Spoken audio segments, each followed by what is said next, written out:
Doctor Agarwal's கண் மருத்துவமனை இலவச கண் பரிசோதனையை வழங்குகிறது. Book appointment now. மறைந்த முன்னாள் முதலமைச்சர் கலைஞரின் 7ஆம் ஆண்டு நினைவு தினத்தை முன்னிட்டு சென்னை ராயப்பேட்டையில் நடைபெறும் கல்வி ஊக்கத்தொகை வழங்கும் விழாவில் துணை முதலமைச்சர் உதயநிதி ஸ்டாலின் கலந்து கொண்டு மாணவ மாணவிகளுக்கு ஊக்கத்தொகை வழங்கினார். இதுகுறித்த விவரங்களோடு இணைகிறார் எமது செய்தியாளர் வெங்கட். இந்த நிகழ்வு குறித்தான முழு விவரங்கள். வணக்கம். சென்னை ராயப்பேட்டை ஒய்எம்சிஏ திடல்ல சேப்பாக்கம் திருவள்ளிக்கேணி சட்டமன்ற தொகுதி சென்னை மேற்கு மாவட்ட திமுக சார்பாக முன்னாள் முதலமைச்சர் கலைஞர் அவர்களுடைய 7ஆம் ஆண்டு நினைவு தினத்தை முன்னிட்டு மாணவ மாணவிகளுக்கு கல்வி ஊக்கத்தொகை வழங்கும் விழா நடைபெற்று வருகிறது.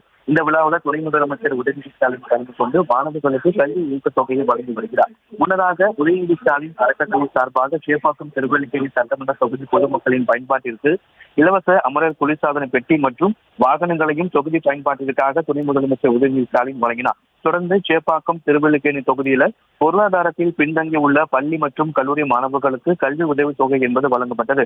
குறிப்பாக இன்றைய தினம் 1735 மாணவர்களுக்கு கல்வி உதவித் தொகையாக 2,15,00,000 ரூபாய் வழங்கப்பட்டு வருகிறது.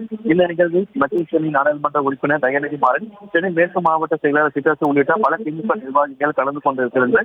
இந்த நிகழ்வுக்கு முன்னதாக இன்றைய மனிதர்கள் வருகை கொண்ட மாணவர்களை துணை முதலமைச்சர் உதயநிதி ஸ்டாலின் அவர்கள் குழு புகைப்படம் எடுத்துக் கொண்டார்.